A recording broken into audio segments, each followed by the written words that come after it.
Good morning ma'am ngasigi video sidi Karin oidoino aisu khangde sumna makke ne kai tawba singdo ado ma'am ngasi weather sidi mangmangi atoka ma'am ise ayuki thabak loishela aga light thap su loire ado loire ka yopsi chalon su loire cha thaurani adoga hoje chak thongkat pa haure chak tingan ngada dum thongdo doide handai su sum ngana thogi san thwe school chatpa doide baba su dukan chatpa da sum cha pa su yawi cha da su yawi ko yam ngan mala su chaning de na marak ta su halak pa yawi adorsu thokdoagadi thammebako aduna hojikti angang amu chelabnina angang se lobineba lairingai ta esa sa chak to han thongdo ibako adon su wai sange aduga ngasi se pan iron ke tawbanebako weather se ga pan iron base so hawni moroko sathak tawralaga aduga meyam ase de chana kara ngauge na kopi se meyam leirak pani ado pasale e na meyam hapchan gre ado chana gi de ase ki tangai rebako aduga meyam ase ki disano olive oil se na ngaudoinebako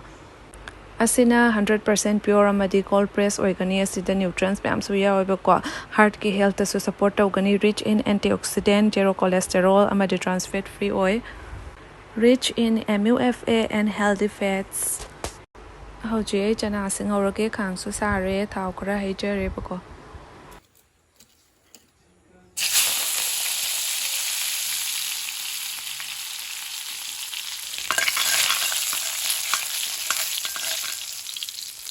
thum khara hape doi min masla kitang hape aduga jira su kitang hapkibako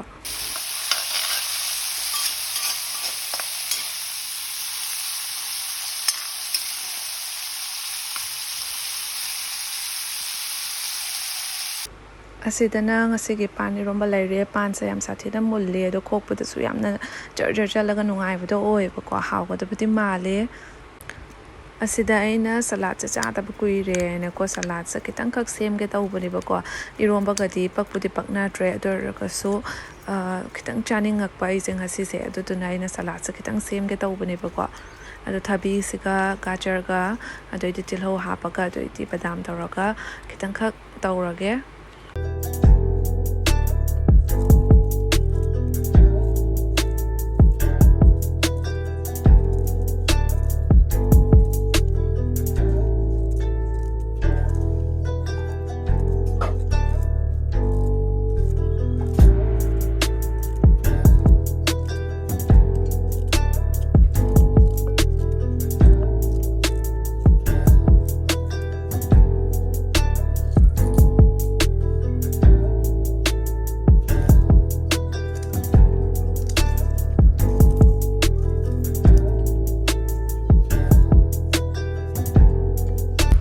badam asida laire badam se packet ama khakna kona dong male yam tabadina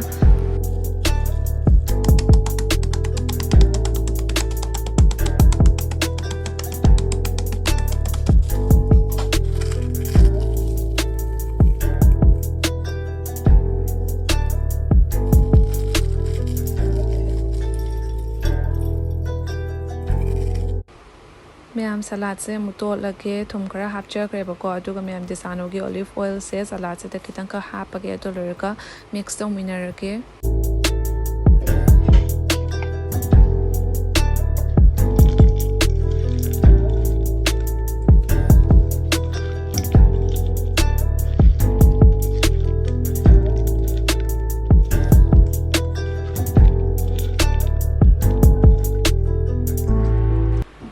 ma'am asida ye sala laire hose papar haudoga cherang de yomsalani bako chak su cha drobani chak su thiba loire bako aduga asidana macha se tumaga laire hojikta tumba tangai re bako chepa ka pasana tummi ado chepa sigai amuk upthorak pasu yawa bako upthorak pasi ka sumi kap thore edona sangaga laire gadi uptho andaradi dum tumge bako ma'am chak loire hose ki antana skin care doctor de sakse masi ga na be yam male khawdi sa se patta thara be dum ito icho chok thara be da wo be sa sa ba cha su tom re ko ta mine si ga ina mai se to bani ando me am commenta aina sichinari pa serum se phazana kari serum no happy on hai ba ko ado me aina sa sichinai se derma ki caustic acid face serum se ne ko se se ojani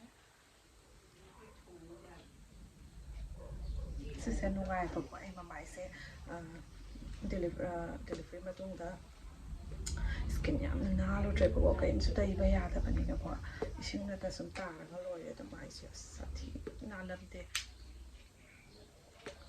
ado hojati phar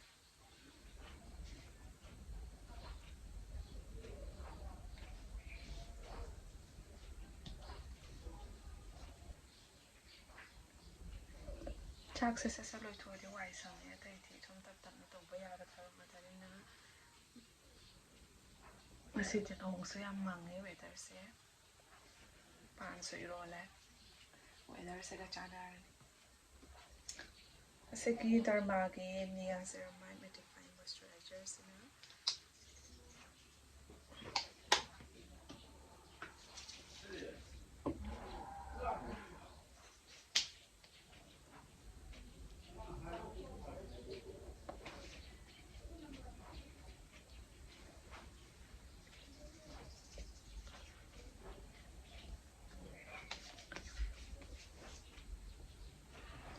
Sina doctor said ki glycerin caustic acid sunscreen ni reactor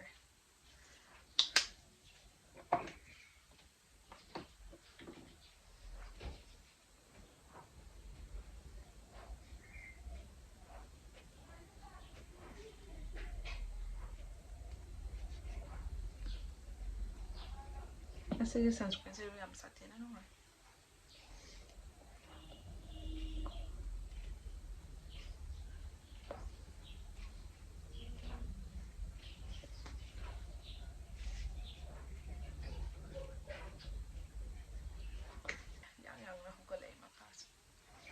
sunga kupit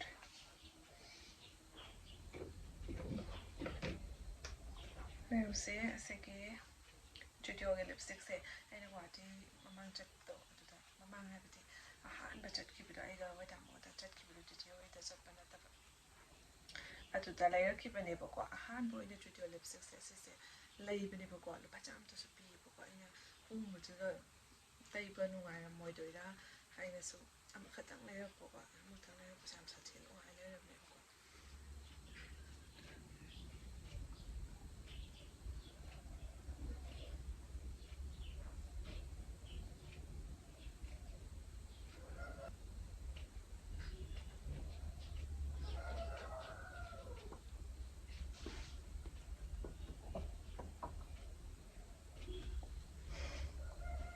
sesena tare red me chu persona ta benya plus when I le so hai tak tak kita taisal le hai tare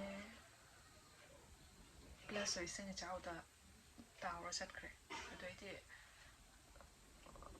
leiga to ba se so mai su ki ga tho ba ge heavy makeup ta hu ba ki mathau da ta jo ba ni ko ai sam cheng to ba to ase gi lipsticks na plus ocean na ram lai hai tare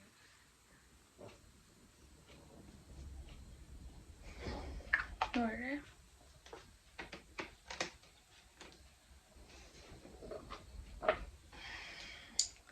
Bete Macha menanzan kike dollar ka channel thelaga loire eyebrow ka di eyebrow se pisam se jo kitang hokal le to ye ko se tam le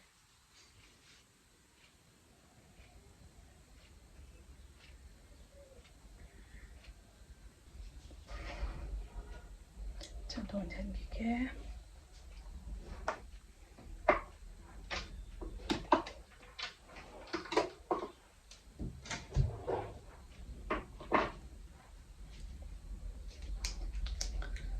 Thina mangba se numit se sana ga inam namdara ga ihe na to mai to ba thua than re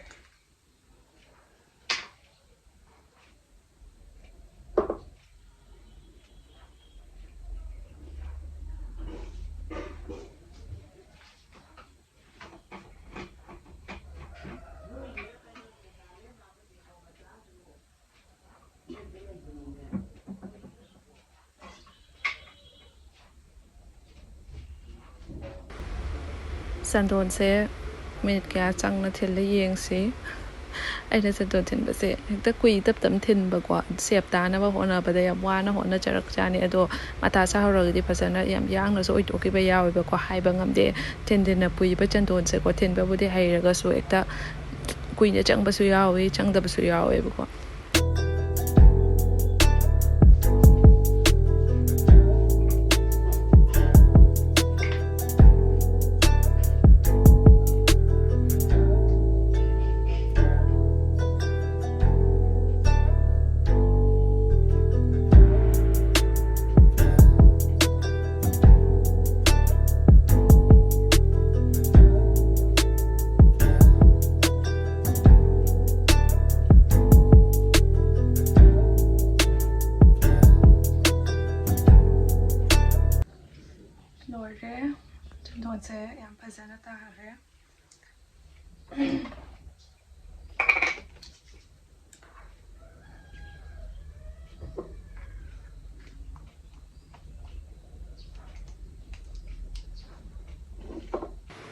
Agang tumi aina wa tapna ngangmada sound taba nungairamdre aduna voice over in tawrabani ado myam hause ai fi surugi ba konong thibudi mangi adur ga su kona mu sa dora di khangde haiba ngamde ba ko aduna fi khara di tingzalaga sudong na ba tawrugi ba ko kai dawba yaw haiba tawshong sa ko sa mang sige ai tàu bì em cân tàu bì anh đâu bật khuôn em số cân tàu bì có mông này mang tàu bì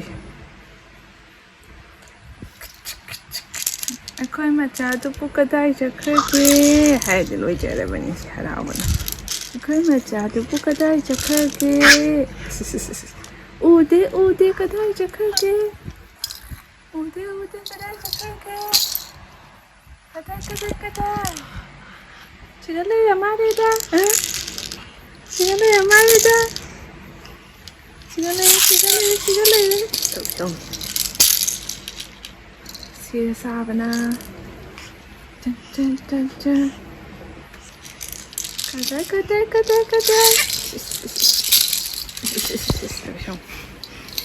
Anta uola ka hawgal nga matan pam ga tu. Hay sabi pare ngang se. Bishong.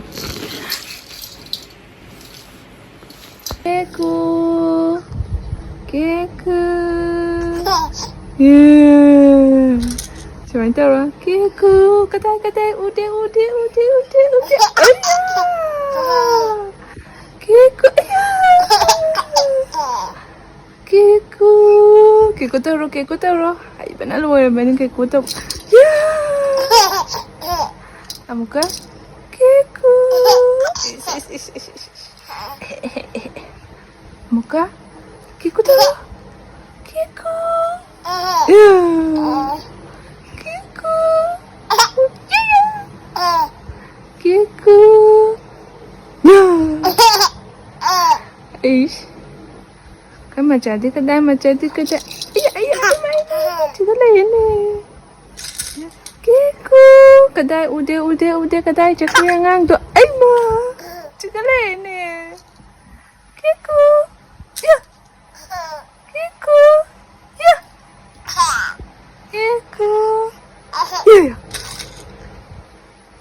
Tu yang mau ni para tanggal terakhir kerana ni. Kiku? Ni. Suka tahu siapa. Kiku? Katanya.